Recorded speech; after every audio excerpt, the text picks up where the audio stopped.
kotangela baninga mabunga ya koluka ba discussion inutilement babiete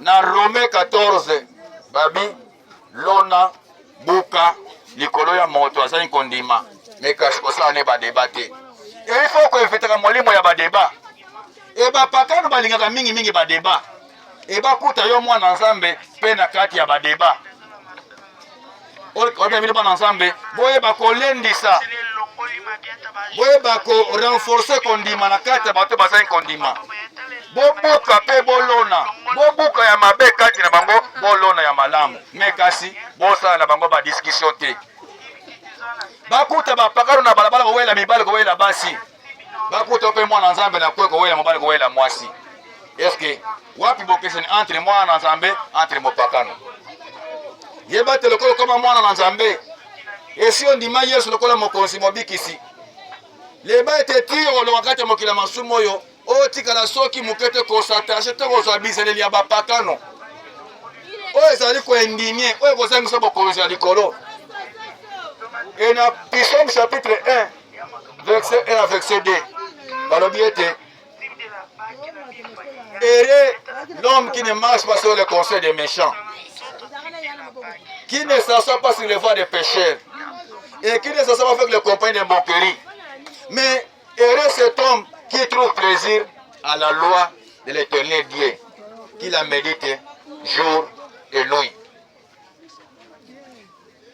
O babengi yo mokristo me bakuta mokristo na lisanga ya bato bazali kobeta bakarte ya mbongo, bakuta bakristo na kati ya lisanga ya bato bazali kosambela bikeko, bakuta bakristo na kati ya lisanga ya bato oyo bazali kosangisa nzoto mibali na mibali, basi na basi. Ezali soni. Et Yesu a dit que non. Je vous ai aimé, moi-même votre maître. Et vous aussi aimez-vous les uns les autres. Afin que les mondes sachent que non. Vous êtes mes disciples et c'est moi qui vous ai envoyé. Et Batuyo Bolingo. Babiete. Et loko leki motoya. Oye osala ke yo nanga to mona nkembo ya Nzambe c'est l'amour du prochain. Et ça, l'amour du prochain, personne ne verra Dieu, car Dieu est amour. Et bien, quand tu as pas le cas, tu n'as pas eu nana. Yo pe moi Nzambe kati na koyina. Est-ce que ozola s'appelle que tu ozali mwana ya Nzambe to mwana ya Satana? Pour mwana ya Nzambe babi, votre père est amour. Si quelqu'un aime son frère, il est né de Dieu. Mais celui qui n'aime pas son frère n'est pas né de Dieu. Lokola yo mokristo oyebi ke non, l'amour ezali mobeko bapesi biso. C'est que faut ntango nyonso na demere kati na bolingo, na linga bazalani na ngai po bayebi ete mokonzi na ngai Yesu alakisa mpe kati na biso bolingo. Na bolingo oyo Yesu azalaki nango mpo na biso, yango andimaki ete akufa mpo tozwa bosomi, tozwa bolimbisi ya masumu, tokoma lelo ekolo ya Nzambe. Et un bon amour consiste à perdre sa vie pour son prochain. Donc, mon ibolingo, moi, je suis un bantoma. Babi toyaki, sans qu'on s'appelle les Yabapakano.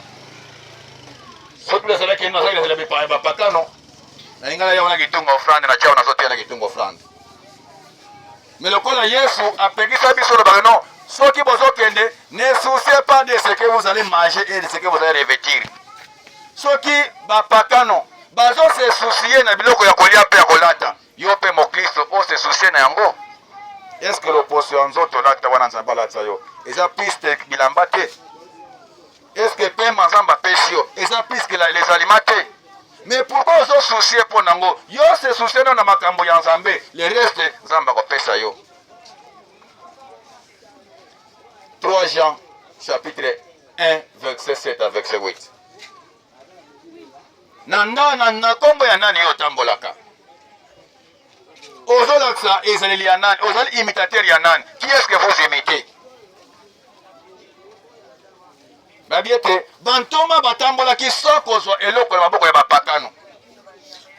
nini bato batambolaki bongo? Po mokonzi na biso pe Yesu atambolaki ndenge wana. Bantoma batambolaki na boyoka na bomoko na lisanga. Po mokonzi na bango Yesu Kristo alakisaki bango bomoko. Lelo babengi biso banganga nzambe. Tosali beglise. Mina kate beglise na biso tokomi kopota na biso na biso. Tokomi lobi tokabwani. Eske tozali pena ndakisa ya Yesu to ndakisa ya bopakano? Parce qu'on dit, est-ce que bato bale basangani pona kombo ya tata nazali kati na bango? C'est que soki tosangani pona kombo ya Nzambe te, omoni suka suka komi nini kopotana pe kokabwana. Ezali bizali ya bapakano. Bakuta bapakano kati ya bandako na bango bitumba. Mobali akomisa mwasi saki ya box. Mwasi akomisa mobali mapapa na ya kofinga. E ba pe kati na biso na ndako na biso bana Nzambe bakuta biso bana Nzambe na kati ya bitumba kati na Botswana. Wapi bokese ni entre mopakano na mokristo. Bapakano bazali balingi ba débat.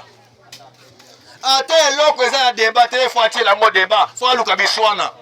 Bakuta bango na ba débat na koswana. Bakuta ba biso ba Kristo na kati na koswana. Olo ke balobi na biso ba Kristo na Romains 14 babi. Bana verset 8 na verset 10 babi. Boka pelona likolo ya moto azali kondima.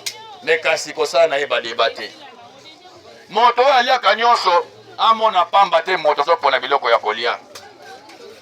Moto pe azopona biloko ya kolia amona pamba te moto aliaka nyonso. Soki moko akwei mokonzi na ye moko akotelemisa ye. Bakuta bapakana na kosambisa parce que bapakana bali kolandela vie ya baninga. Mopakana makambo ya asalaka akobimisa ngo na miso ya bato te. Me mbobele oya moninga asalaka ndenge akobetela ngo tanga kati ya bato. Ezali bizeli ya bapakano. Et balobi na bino ba chrétien ne jugez point et ne condamnez point. Bakuta bapakano na ko juger, bakuta bapakano na ko condamner. Et yo pe mo Kristo bakuta kati na jugement pe kati na condamnation. Est-ce que yango mo condamner ce masi ateyaki yo? Est-ce que yango bantome a Yesu balakisaka yo? Ozali kozwa ndakisa ya nani? Balobakawa tel père, tel fils, tel fille, tel mère. Ndenge bato balobaka ngo. Nakotana bamso elongi ya mama, to elongi ya papa, to makambo ya mama, to makambo ya papa. Balobaka tel mère, tel fils, tel père, tel fils. Et tel maître, tel seigneur, tel disciple. Tel disciple, tel fidèle. Lokola Yesu azalaki moto na bolingo, moto na boyokani, moto na komikitisa, moto ya bosembo. E bayekoli ya Yesu bazalaki pe bato ya bosembo, bato ya botosi, bato ya komikitisa, bato ya kolingana, bato ya lisanga, bato na bomoko. Lolenge pe wana église pe bafidèle fo bazazuli bomoko. Bakuta bino na bino bana Nzambe na église moko bozosona na balabala. Bakuta bino bana ya korale moko bozo pota na bozo bonda na balabala. Bakuta bapakano na kati ya ndako ya banganga kokelo osala baninga mabe kobakela baninga ba maladi. Bake mona yo pe mwana Nzambe na kati ya ndako ya matambe na yo pe na kati ya ndako ya nganga. Ola balabike no matambe na bino eni atabisika zo pesa Nzambe na bino lokumu. Bibisika no so matambe onyata na kopesa bino yango en possession. Siko tango yo kena matambe na ndako ya nganga. Est-ce que oso honore Nzambe na yo? Tito olonga na mokili ya masumu yo bandeko tozwa bizaleli ya bapakano te.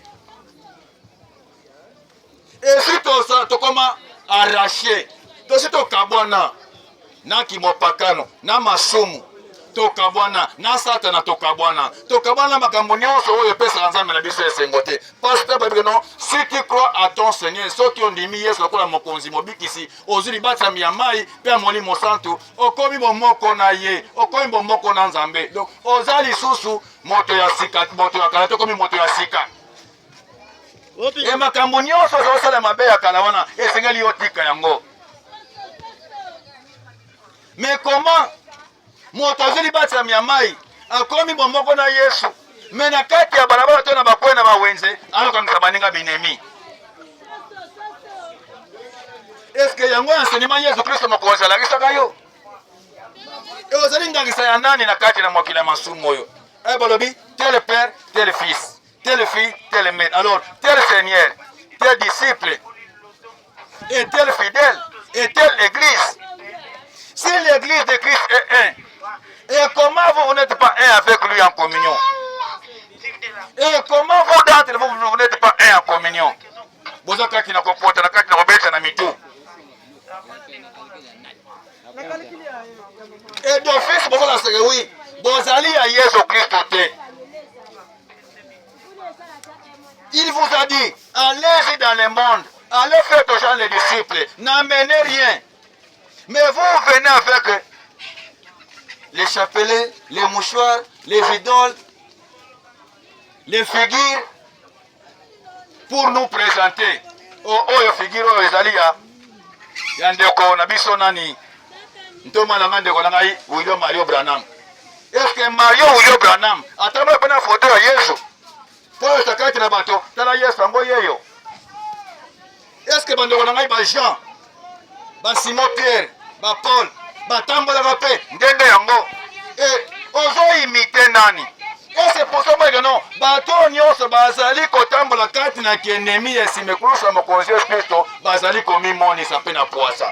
Parce que ça non, dans Matthieu 10, comme on a verset 26 à verset 27, Bible que non, ne crains pas, il n'y a rien de caché qui est resté caché.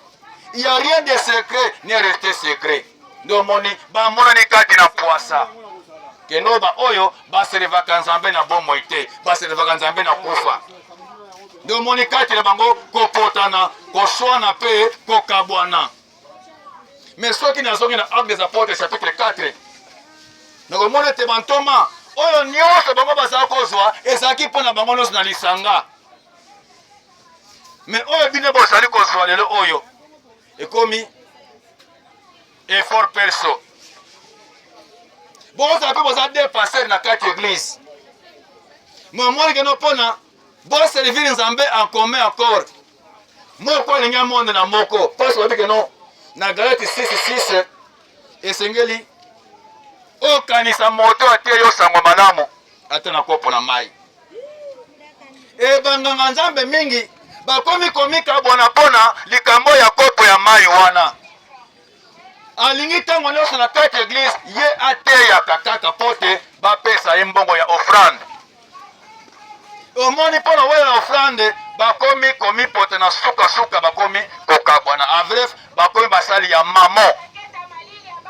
Ne pas dire que non, on ne peut pas servir Dieu et servir les mamans. On ne peut jamais servir des maîtres à la fois. L'évangile que nous vous prêchons, ce n'est pas pour l'argent, mais c'est pour la vie éternelle. Donc moni bakomi mingi bamandia na kati église komi komandi ko se mandie na ba Kristo na kosenga ba Kristo badon na kati l'église. Est-ce que bantome ya Yesu batambola kindenge wana na kosenga bato badon? Nani alinga sunga mosali ya Nzambe to mosali ya Nzambe? Bantoma batambola kibongote. Mais oyo abiso na kibopakano na kigoisme na bozangi bososo na bozanga ko imiter Yesu to komo tambana ko se mandie pe na ko se na kati na église ya badona bana ya Nzambe. Et suka lokoso ya mbongo wana etindi biso 2 ou 3 pasteurs to kabola église muso ake na point komi ko finga na komi ko tongana. To sali soni ya Yesu Kristo. Mais bantoma batambola kibongo te. Deko qui est le wakati na mokila masumo oyo ko imiter Israël ya bapakano te. Oyebi nini oyo ezali makambo ya kibopakano? Kofinga, kotonga, bakisi, bondoki, bikeko, songi, motema ya kanda, kozanga bolingo, kozanga boyokani, lofundu. Biloko wana kati na bombo na yo ezwa espace te. Ti yo kolonga mokila masumo oyo kotika na soki mokete ko imiter Israël ya bapakano.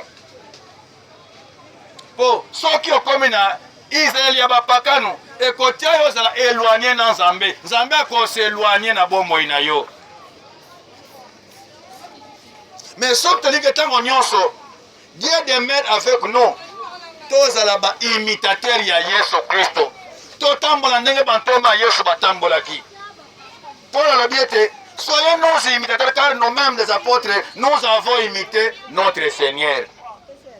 Et comment Seigneur marchait? Et comment Seigneur a prêché? Comment Seigneur vivait? Comment Seigneur considérait les gens?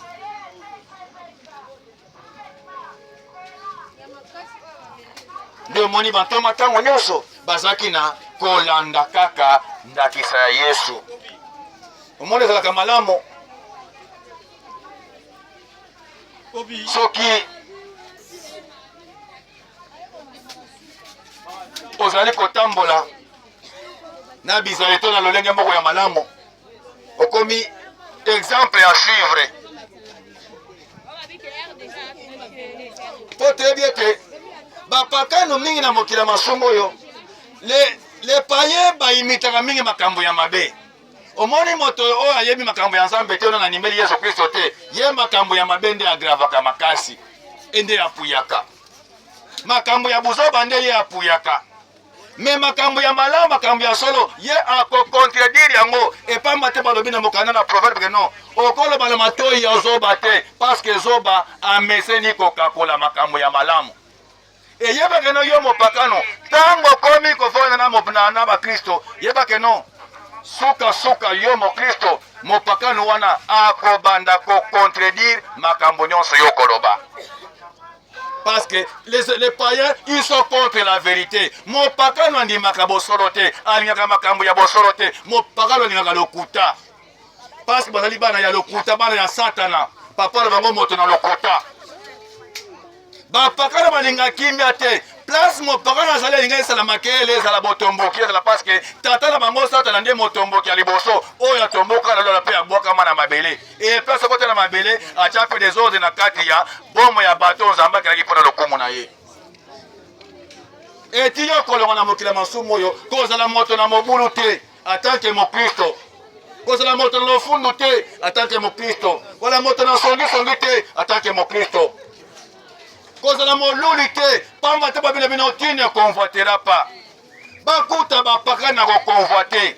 Bakuta pe yo mokristo na kati ya convoiture. Kati na convoitise.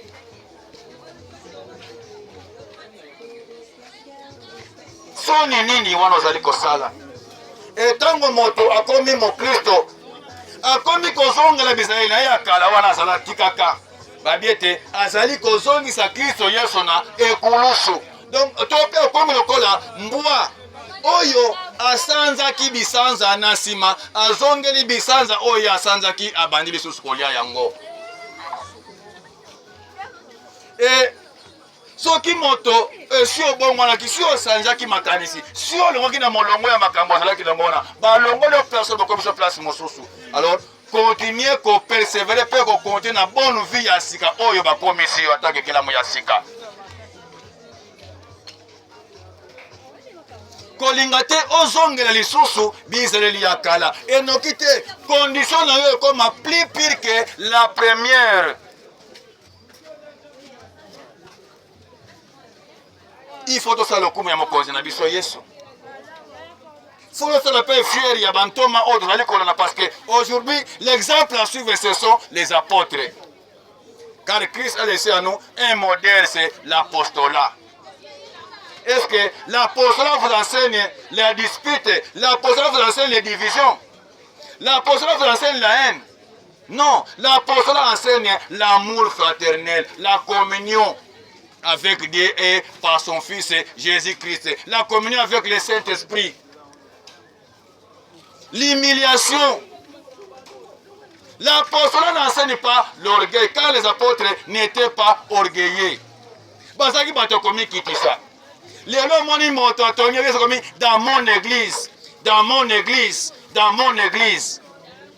L'église vous appartient ou l'église appartient à Jésus-Christ? Et mon papa nous tango nyonso akobenga église ya ye. Parce que avant d'akina Yesu Kristo te.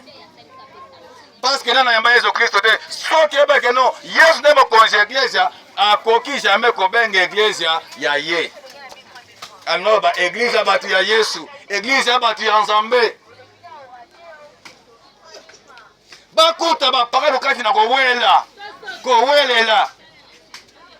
Eyo pe mwana Nzambe bakuta kati na kowelela le biloko ya pamba na mokili oyo. Dans mon église. Oui, c'est ton église. L'église t'appartient. L'église n'appartient pas à Christ. Et c'est pour cela, tu ne sais les révélations.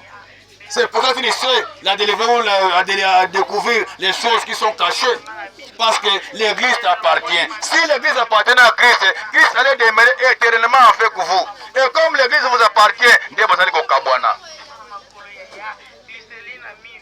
Ndakisa nani yo sali kozala mokila masomo yo. 3 Jean chapitre 1 verset 2. Na Psaume 1 verset 1 à verset 2 babi. Esengo na moto oyo avandaka na bato ya mabete. Azoka bizali ya mapakano te, atambola kati na masomo te, mais esengo na moto nyonso azoka esengo na ye na makambo na Nzambe. Otango nyonso azoyekolaka yango mpe azotia yango na misala.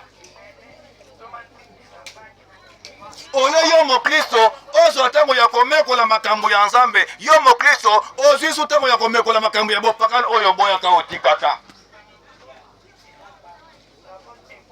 Walindakisa ya nani? Philippiens 3:17. Ba Thessalonique 2 Corinthiens 5:17. Est-ce que tu es une nouvelle créature, mais tu es resté toujours l'ancienne créature? Parce que si tu es à Christ, tu vas devenir une nouvelle créature. Mais comment tu es une nouvelle créature dans Christ? Tu continues avec les mauvaises pensées ou les mauvaises vies que tu passais avant que tu sois aujourd'hui baptisé. C'est par le nom de Christ qu'ils sont partis sans reprendre. Et ceux qui peuvent monter biso, na kati na siècle présent on a 11 heures. Na kati na wenzo oyo kotia bino songo mwana mkoyoka pe na mikolo tala ba semaine na kati ba semaine ezali pona Yesu. Lakini Yesu oyo formaki biso kati na molimo kati na révélation. Pona ebike no ba pakano mingi kombo ya Yesu bandimaka yango te. Po ba ebite kombo na soki ba ekomi na matoyi na bango ekola bakake. Et pona Yesu ndo moni pengai na nimbe no nazo ape tango journée ya lelo ya dimanche na 11h na kote osango malamu. Pona Yesu pe na pona ndimina tika nyonso ya mokili ya masumu na koma mosali ya Nzambe. Pona Yesu pe na lingina tika bizali ya bapakano na koma na bizali ya mwana na Nzambe ya moto ya sika. Eyo zo apenda kisana biso.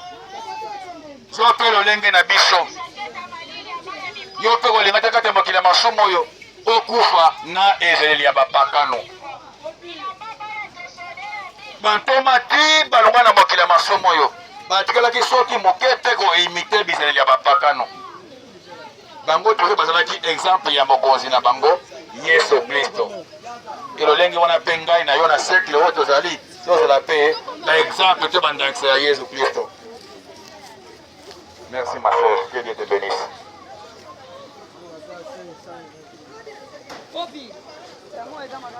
Osoki toyebi ke non tolanda bapakano tokozanga lesali tokozanga motole ya lobiko po moto nyonso aza kati na kibopakano vedire kati ya masomo akoki soki moke komona gloire ya Nzambe te. Mais po tomona gloire ya Nzambe esengeli tozwa bosomi tozwa bolimbisi ya masomo. Sotari na 1 Corinthiens 9:18. De comprendre le bien que non. Quel est l'avantage que j'ai? L'avantage que j'ai, c'est parce que j'annonce gratuitement aux gens les salut venant de Dieu au nom de Christ. L'avantage n'est pas que parce que je prends de l'argent, on me donne des offrandes, j'ai construit des maisons, j'ai de bonnes voitures et j'ai une bonne femme et de bonnes choses. C'est ça que non. L'avantage est que j'ai bénéficié des salut venant de Dieu dans Christ, la vie éternelle. Et beaucoup de gens voient ces choses comme en vain. Parce que ils ne sont pas en Dieu. Mais nous qui travaillons avec Dieu, nous savons bien que nous, tout ce que nous faisons, un jour nous serons récompensés par une bonne récompense venant du ciel, comme il nous avait promis. Et c'est pour cela, tous il y a qu'on soit bis, il y a pas canon. Il y a qu'on se vantardiser. Il y a la moto dans le fond. Yosala moto na bilela la moto na bisenga senga moto ko tambola kati na kozanga botosi na prescription oyo balobi na ya tambola.